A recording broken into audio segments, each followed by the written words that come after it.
तो कि standard 12 science subject physics unit number 1 एने के विद्युत भार अने विद्युत क्षेत्र हूँ कहीशो यूनिट नंबर 1 एने के विद्युत भार अने विद्युत क्षेत्र। आजनो आपणो लेक्चर नंबर जोईए तो 10।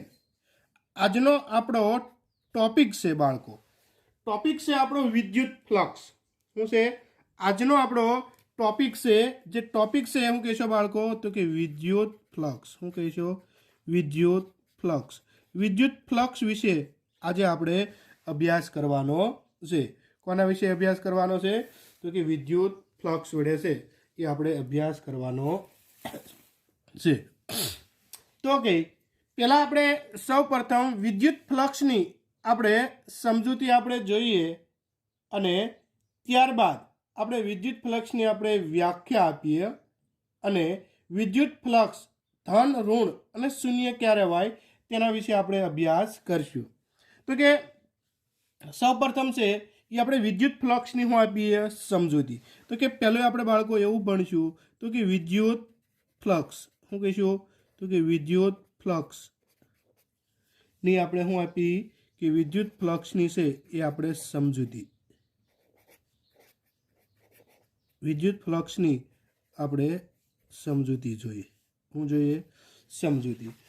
તો એની અંદર તમારે એક વિદ્યુત ક્ષેત્ર અને એક તમારે ક્ષેત્રફળ તમારે ખંડ લેવાનો છે અને વિદ્યુત ક્ષેત્ર અને ક્ષેત્રફળ બંને તમારે લંબ રહે તે રીતે તમારે ગોઠવણી કરવાની છે। દાખલા તરીકે અહીંયા માનો કે એક આપણે ક્ષેત્રફળ લઈએ માનો કે આ આપણે એક શું છે ક્ષેત્રફળ છે ठीक है। હવે આ ક્ષેત્રફળ છે જેની અંદર વિદ્યુત ક્ષેત્ર રેખાઓ શું થાય છે બાળકો પસાર થતી હોય છે શું થતી હોય છે વિદ્યુત ક્ષેત્ર રેખાઓ છે એ આની અંદર શું થતી હોય છે પસાર થતી હોય। તો અહીંયા આપણે જે છે એ આપણે વિદ્યુત ક્ષેત્ર રેખાઓ લઈએ અને અહીંયાથી વિદ્યુત ક્ષેત્ર રેખાઓ શું નીકળતી હોય બહાર નીકળતી હોય। આ જે છે એ તમારે વિદ્યુત ક્ષેત્ર છે અને અહીંયા આ જે છે એ તમારે ક્ષેત્રફળ છે ठीक है। ये तमारे जे छे શું છે તમારે ક્ષેત્રફળ છે। તો આપણે જોઈએ તો આની અંદર આપણે એવું કહીશું તો કે વિદ્યુત ક્ષેત્રની પેલા વિદ્યુત ફ્લક્સ કોને કહે છે તે આપણે જોઈએ। તો આપણે એવું અહીંયા કહીશું કે આપેલા બિંદુએ વિદ્યુત ક્ષેત્રને લંબ શું કહીશું વિદ્યુત ક્ષેત્રને લંબ એક ડેલ્ટા એસ ક્ષેત્રફળ વાળો નાનો समतल खंड मूकीए तो तेमांथी पसार थती हूँ कहीशो बाळको पसार थती। तो आनी आपणे व्याख्या बाळको छे आपणे आ रीते आपी शकीए हूँ कहीशुं तो के आपेला बिंदुए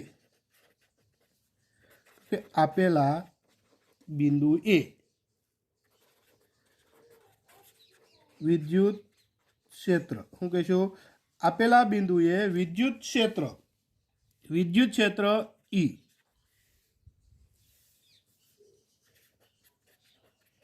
ने लंब एक डेल्टा एच क्षेत्रफल सदिश एटले के क्षेत्रफळनो हूँ कहीशो नानो समतल खंड मूकीए तो तेमांथी हूँ कहीशो बाळको तेमांथी पसार थती हूँ कहीशो तेमांथी पसार थती क्षेत्ररेखाओनी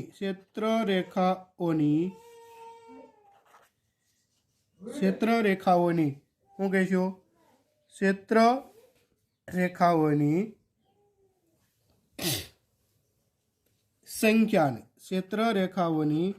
संख्या ने विद्युत फ्लक्स हूँ कहीशो विद्युत फ्लक्स 5 कहे छे।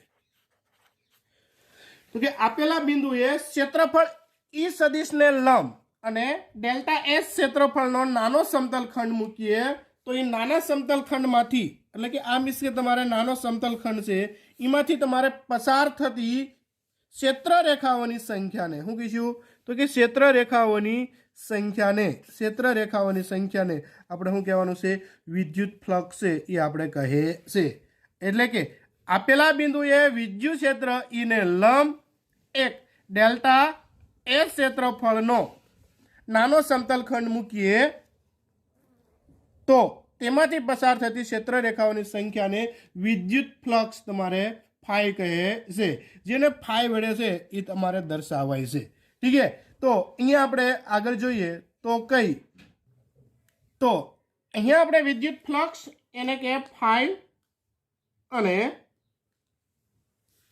ક્ષેત્રફળ સદિશ તેથી હું કહીશું બાળકો તેથી આપણે એવું કહીશું કે વિદ્યુત ક્ષેત્ર ઈ સદિશ અને ક્ષેત્રફળ સદિશ ડેલ્ટા એસ જેની આપણે વાતચીત કરીએ તો કે અહીંયા આપણે ફ્લક્સ છે ફ્લક્સ આપણે હું લઈશું ફાઈ વિદ્યુત ક્ષેત્ર ઇક્વલ ટુ હું લઈશું વિદ્યુત ક્ષેત્ર કે એને કે ઈ સદિશ અને ક્ષેત્રફળ સદિશ એને કે ડેલ્ટા એસ ઠીક છે આ સદિશ છે એને આપણે દૂર કરીએ બાળકો તો આપણે વિદ્યુત ફ્લક્સ એને કે phi equal to E delta S dot છે માટે અહીંયા હું કહીશું આપણે કોસ થીટા ઠીક છે તો અહીંયા આપણે એવું કહીશું કે વિદ્યુત flux 5 equal to is into delta S into હું કહીશું કોસ થીટા જે આપણે વિદ્યુત ફ્લક્સનું છે એ આપણે શું છે સૂત્ર છે વિદ્યુત ફ્લક્સનું સૂત્ર શું થાય છે તો કે 5 equal to E into delta S cos theta શું કહીશું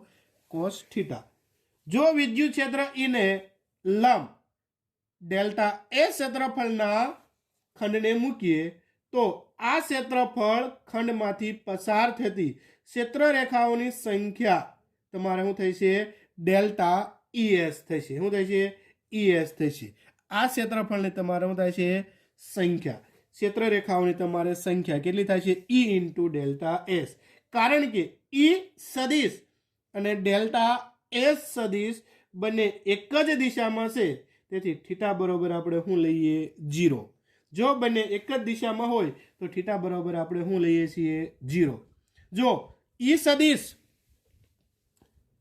હું કહીશું ઈ સદિશ અને ડેલ્ટા એસ વચ્ચેનો ખૂણો તમારે શું હોય થીટા હોય તો હવે ક્ષેત્રફળ ખંડમાંથી પસાર થતી ક્ષેત્ર રેખાઓની સંખ્યા ઈ ડેલ્ટા એસ કોસ થીટા અનુસાર શું થાય છે ઓછી થશે શું કહીશું તો કે અહીં આપણે એવું કહીશું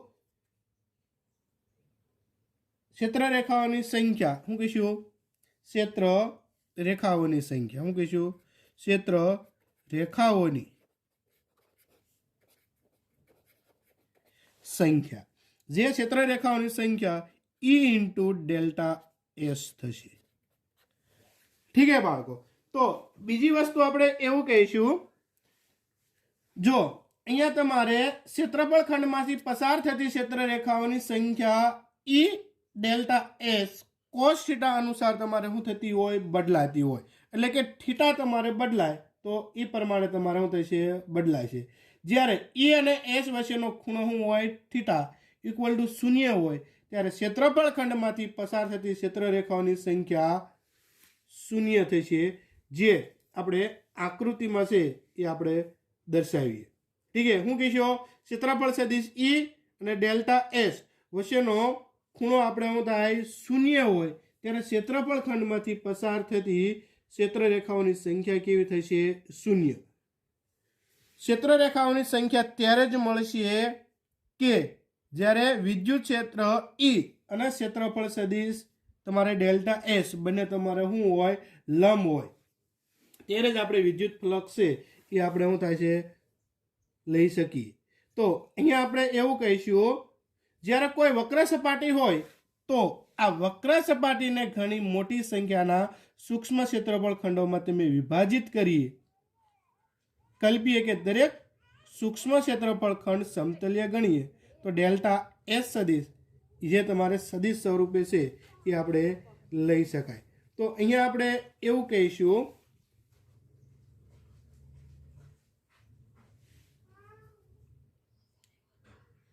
જો તો કે પહેલી આપણે અહીંયા એક આકૃતિ આપણે લઈએ તો આપણે પહેલી આકૃતિ આપણે આ ટાઈપમાં લઈશું માનો કે આ જે છે એ આપણે વિદ્યુત ક્ષેત્ર છે।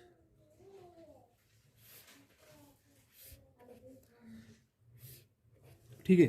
હવે આની જ દિશામાં આપણે જે છે એ આપણે શું લઈએ તો કે આપણે ક્ષેત્રફળ સદિશ લઈએ। શું લઈએ? ક્ષેત્રફળ સદિશ લઈએ। આ ક્ષેત્રફળ સદિશ એને કે ડેલ્ટા એચ અને વિદ્યુત ક્ષેત્ર કે એને કે આપણે શું કહીએ ઈ।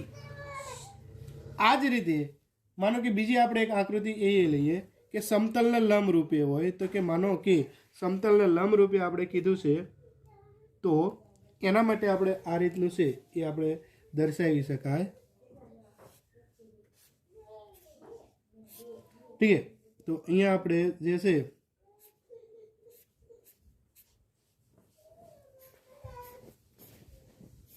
તો આ રીતે છે એ આપણે એને આકૃતિ લઈ શકાય। અહીંયા આપણે ડેલ્ટા એચ લઈએ અને અહીંયા આપણે એ લઈએ।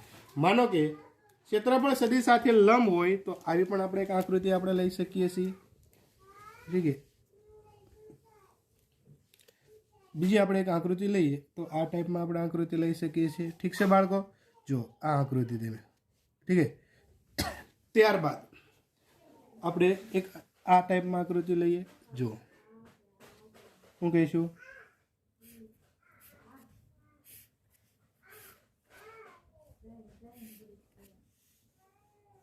આ તમારે ક્ષેત્રફળ સદિશ એટલે કે વિદ્યુત ક્ષેત્ર અને આને લંબ રૂપે તમારે શું લેવાનું છે? ક્ષેત્રફળ લેવાનું છે। શું લેવાનું છે? લંબ રૂપે તમારે ક્ષેત્રફળ સદિશ લેવાનું। દાખલા તરીકે અહીંયા આ તમારે જે છે એ ડેલ્ટા એ ક્ષેત્રફળ સદિશ તો અહીંયા ખૂણો તમારે 90 થશે।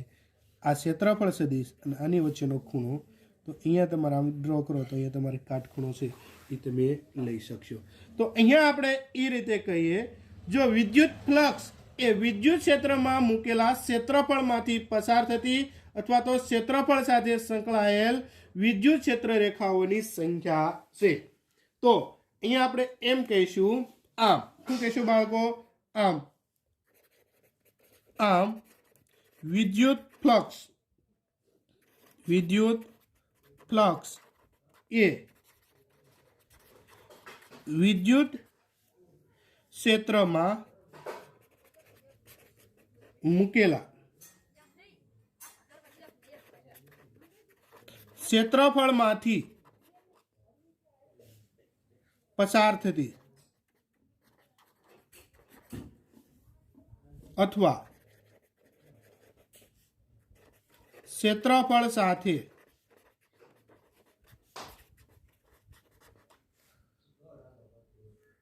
સંકળાયેલ વિદ્યુત ક્ષેત્ર રેખાઓની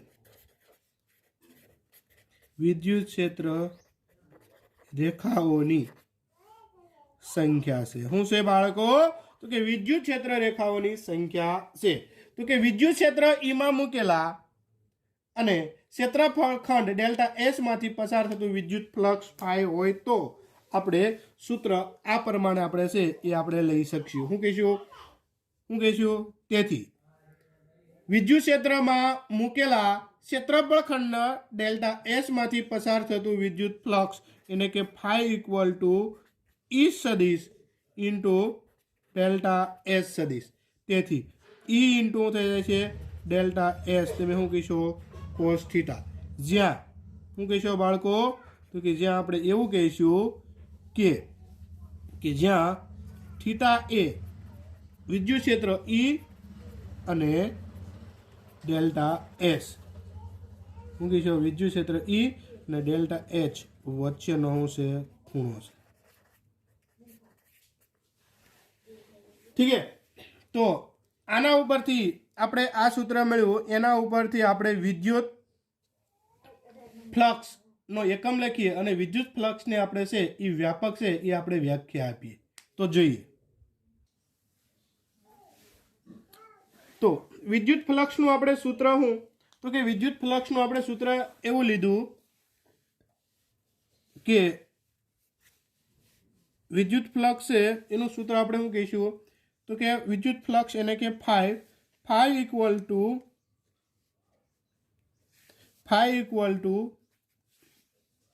તો કે ઈ ઇન્ટુ એસ। જો ક્ષેત્રફળ સદિશ તમારે ઈ, ક્ષેત્રફળ સદિશ એસ અને વિદ્યુત ક્ષેત્ર ઈ, અને ક્ષેત્રફળ સદિશ છે અને વિદ્યુત ક્ષેત્ર એને સદિશ દૂર કરો તો ઈ એસ ઇન્ટુ તમારે શું થઈ જાય કોસ થીટા. જ્યાં ઈ છે એ વિદ્યુત ક્ષેત્ર અને એસ છે એ તમારે શું છે ક્ષેત્રફળ છે. શું કહીશો? જ્યાં ઈ એ તમારે શું છે વિદ્યુત ક્ષેત્ર અને એસ એ ક્ષેત્રફળ છે. શું છે? એસ એ ક્ષેત્રફળ છે અને થીટા એ ઈ અને એચ વચ્ચેનો શું છે વચ્ચેનો ખૂણો.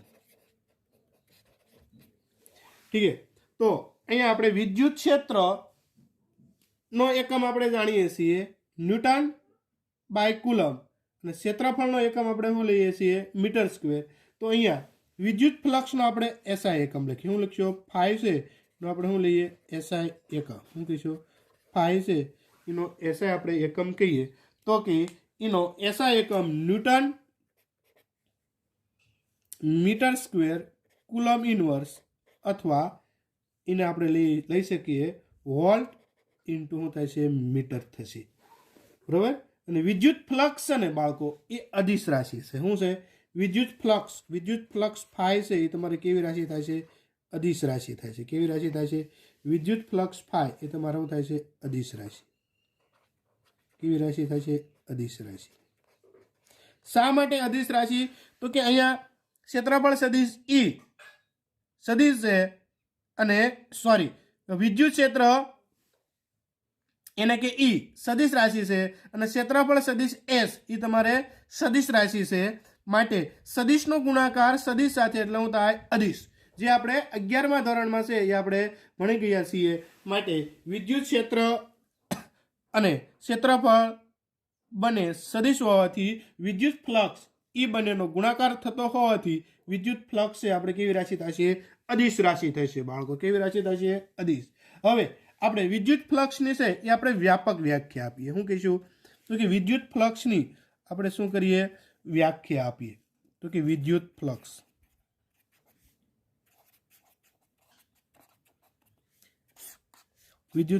એને કે ફાઈ. તો જો કોઈ પણ ક્ષેત્રફળ સાથે સંકળાયેલ ફ્લક્સ શું કહેશો? કોઈ પણ ક્ષેત્રફળ સાથે શું કહેશો બાળકો? કોઈ પણ ક્ષેત્રફળ સાથે સંકળાયેલ ફ્લક્સ એટલે સદિશ ક્ષેત્રનું ક્ષેત્રફળ પરનું સદિશ ક્ષેત્રનું તે ક્ષેત્રફળ પરનું ક્ષેત્રફળ સંકલન.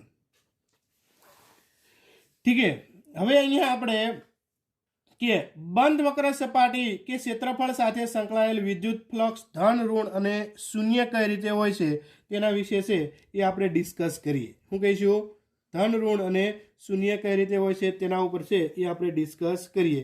તો જોઈએ આપણે તો કે જો વિદ્યુત ક્ષેત્ર ઈ અને ક્ષેત્રફળ એસ સાથે સંકળાયેલું વિદ્યુત ફ્લક્સ આપણે શું હોય? ફાઈ હોય. તો આપણે શું લઈએ છીએ? Phi equal to E into શું લઈએ છીએ? Delta S. અને એની ઉપરથી આપણે અલગ અલગ છે એ આપણે કેસ જોવાના છે. ઠીક છે. તો આપણે કેસ છે એ આપણે જોઈએ. તો જો આપણે વિદ્યુત ક્ષેત્રનું સૂત્ર આવું છે. વિદ્યુત ક્ષેત્ર કે ઈ અને ક્ષેત્રફળ એને કે એસ અને એ બંનેનો ગુણાકાર એટલે વિદ્યુત ફ્લક્સ. તો કે વિદ્યુત ફ્લક્સ ફાઈ બરોબર ઈ સદિશ ઇન્ટુ ડેલ્ટા એસ સદિશ. તેથી ફ્લક્સ ફાઈ એના બરોબર ઈ એસ શું કહીશું? Cos theta. હવે જ્યાં આપણે એવું કહીશું કે જ્યાં થીટા એ ઈ અને ઈ સદિશ અને ક્ષેત્રફળ સદિશ એચ વચ્ચેનો શું છે? વચ્ચેનો ખૂણો છે.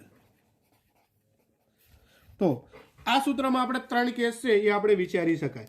પહેલો કેસ આપણે એવું કહીશું કે થીટા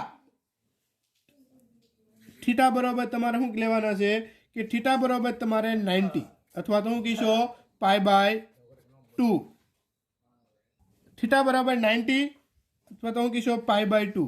એટલે કે આપણે એવું કહીશું જ્યારે થીટા બરાબર તમારે 90 અથવા તો π/2 હોય એટલે કે ક્ષેત્રફળ સદિશ S અને વિદ્યુત ક્ષેત્ર E એકબીજાને શું હોય તમારે લંબ હોય. શું હોય? લંબ હોય. એટલે કે એની વચ્ચેનો ખૂણો તમારે કેવો હોય? થીટા હોય. તો આપણું વિદ્યુત ફ્લક્સ આપણું શું થશે તે જોઈએ. તો કે આના માટે આપણું વિદ્યુત ફ્લક્સ છે કે φ = ES અને શું કહીશું કે cos આપણે કેટલા કરીશું cos π/2. cos π/2 ની કિંમત છે એ આપણે શું થઈ જાય 0.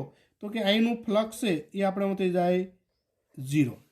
ત્યારબાદ આપણે સેકન્ડ કેસ આપણે એવો જોઈએ તો કે સેકન્ડ કેસની અંદર આપણે થીટા બરાબર શું લઈશું કે થીટા બરાબર આપણે 0 લઈએ. ઠીક છે. તો એના માટે આપણને ફ્લક્સ કેવું મળશે તો કે થીટા બરાબર આપણે 0 લઈએ તો કે ફ્લક્સ ફાઈ એના બરાબર ES ને હું કહીશું cos 0. cos 0 એટલે શું થાય 1.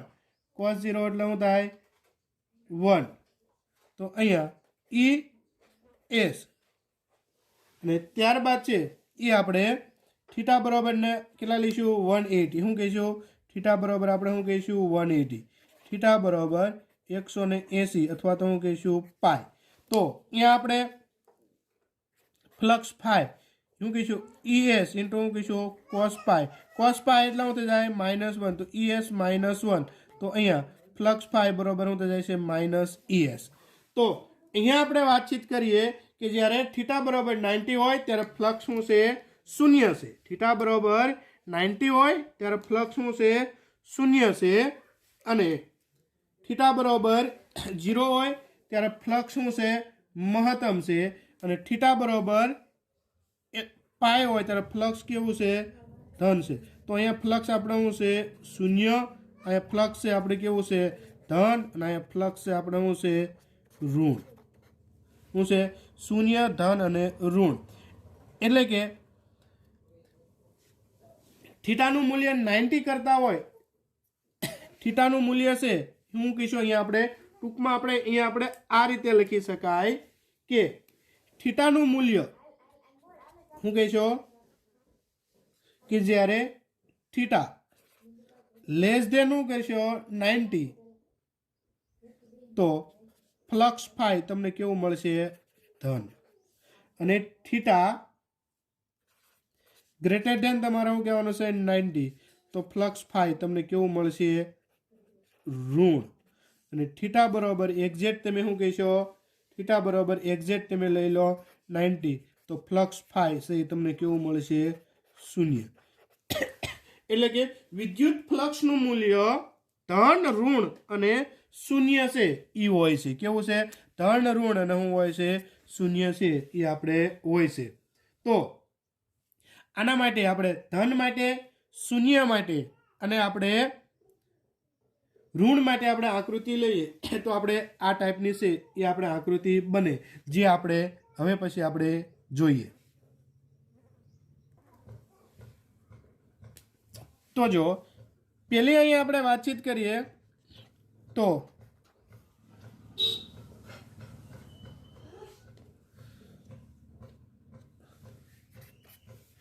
કે ફ્લક્સ ફાઈ બરાબર શું લઈએ 0. ફ્લક્સ શું લઈએ 0. તો ફ્લક્સ આપણે 0 લઈએ તો એને આપણને આકૃતિ છે એ આપણને બાળકો આ ટાઈપમાં મળે.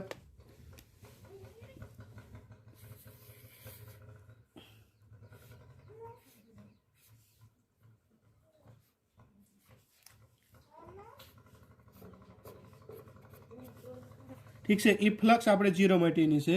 બીજી આપણે આકૃતિ લઈએ કે શું કહીશું કે ફ્લક્સનું મૂલ્ય છે એ આપણે કેવું હોય તો બીજું આપણે એવું કહીશું કે ફ્લક્સ ગ્રેટર ધેન શું હોય 0. તો કે ફ્લક્સ ગ્રેટર ધેન આપણે 0 લઈએ તો એની આકૃતિ છે એ આપણને આ ટાઈપમાં મળે છે. તો જો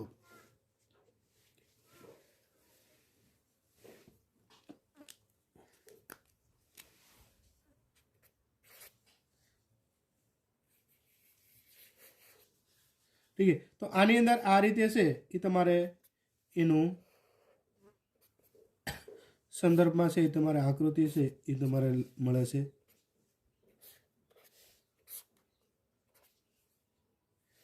ठीक है। हजी आम दर्शावવું હોય તો તમારે છે એ તમારે દર્શાવી શકાય। એટલે કે ફ્લક્સ તમારે કેવું હોય, ધન હોય ત્યારે। અને માનો કે ફ્લક્સ તમારે કેવું આપેલું છે, ત્રીજી આકૃતિ તમે લ્યો તો કે ફ્લક્સ ફાઈ લેસ ધેન તમારે શું છે 0, તો ત્યાં તમારે ઋણમાંથી તમારે લેવાનું થશે। આ તમારે શું થાય છે ગ્રેટર ધેન એટલે ધનમાંથી, જ્યાં તમારે શું થાય છે ઋણમાંથી। ठीक है।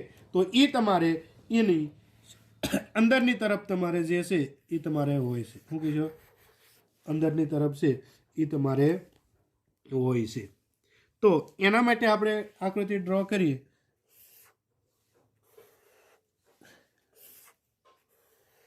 તો આ તમારે શું થાય છે એની ડાયરેક્શન દિશા કેવી હોય છે, અંદર તરફ હોય છે। ઋણ માટે અંદર તરફ અને ધન માટે તમારે શું લેવાની છે, બહાર તરફ। આ રીતે છે એ તમારે વિદ્યુત ફ્લક્સ છે એ તમને મળે છે, ધન, ઋણ અને તમે શું કહીશો શૂન્ય। ઠીક છે। હવે પછી આના પછીનો આપણે વિદ્યુત ફ્લક્સ છે, વિદ્યુત ફ્લક્સની આપણે સામાન્ય માહિતી આપણે મેળવી। તો કે પહેલી વસ્તુ આપણે જોઈએ તો કે વિદ્યુત ફ્લક્સ છે, વિદ્યુત ફ્લક્સ એને શું કહીશું ફાઈ। તો કે વિદ્યુત ફ્લક્સનું સૂત્ર આપણે આ ટાઈપમાં આપણે તાર્યું છે, વિદ્યુત ફ્લક્સ એને કે ફાઈ બરાબર ઈ એસ ઇન્ટુ શું કહીશું કોસ થીટા। ठीक है। जहाँ फाई एने के विद्युत फ्लक्स, ई एने के विद्युत क्षेत्र, एस एने के क्षेत्रफल सदिश અને cos थीटा એટલે કે થીટા જ્યાં વિદ્યુત ક્ષેત્ર ई અને ક્ષેત્રફળ વચ્ચેનો છે ખૂણો। બીજી વસ્તુ આપણે વાતચીત કરીએ તો આનો એસઆઈ એકમ છે એ આપણે ન્યૂટન મીટર સ્ક્વેર હોતા है કુલમ ઇનવર્સ અથવા તો આપણે શું કહીશું વોલ્ટ મીટર। ठीक है। તો આ બે વસ્તુ અને ત્રીજી વસ્તુ વાત કરીએ તો કે વિદ્યુત ફ્લક્સ એને કે ફાઈ છે તમારે કેવી રાશિ છે, અદિશ રાશિ છે, बराबर है। थीटा बराबर तमारे શું થાય 0, तो फ्लक्स फाई तमारे केवुं होय कि थीटा बराबर ज्यारे तमारे 0 होय त्यारे फ्लक्स फाई तमने શું મળશે મહત્તમ, बराबर। એટલે કે તમારે શું મળશે ધન, અને थीटा बराबर તમારે કેટલા હોય 90, એટલે फ्लक्स फाई તમને કેટલું મળશે 0, અને थीटा बराबर તમારે કેટલું હોય 180, એટલે फ्लक्स फाई તમને કેવું મળશે ઋણ। तो એટલા છે એ તમારે એમસીક્યુ માટે છે એ ખાસ તમે યાદ રાખજો। ठीक है। આની ઉપરથી તમને અલગ અલગ પ્રકારના તમને એમસીક્યુ પૂછાય તો તમને આવડવા પડે। હવે નેક્સ્ટ લેક્ચરની અંદર આપણે ટોપિક આપણો આવશે વિદ્યુત ડાયપોલ, એટલે કે ઇલેક્ટ્રિક ડાયપોલ, જેને આપણે કહીએ છીએ દ્વિધ્રુવીય। ठीक है। તેના વિશે છે એ આપણે નેક્સ્ટ ટોપિકની અંદર આપણે અભ્યાસ કરશું। તો આ લેક્ચરની અંદર છે આપણે અહીંયા સુધી રાખીએ। ठीक है।